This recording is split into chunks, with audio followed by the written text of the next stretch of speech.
Our research group, the Biodesign Lab, develops technologies for augmenting and restoring human performance.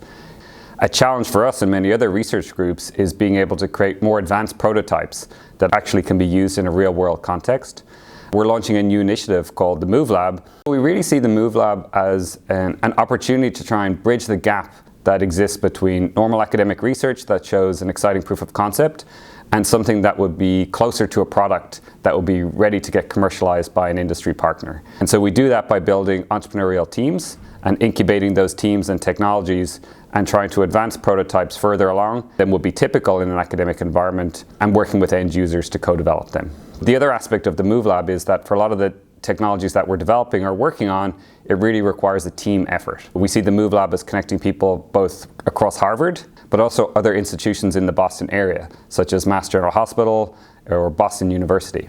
I think the growth and expansion of Harvard's research activities in Alston and the future Enterprise Research Campus creates a really great opportunity to really have a hub of innovation in the area of assistive technologies and rehab technologies and really be a connector to bring people from Harvard together, but also connect to the greater Boston ecosystem as well.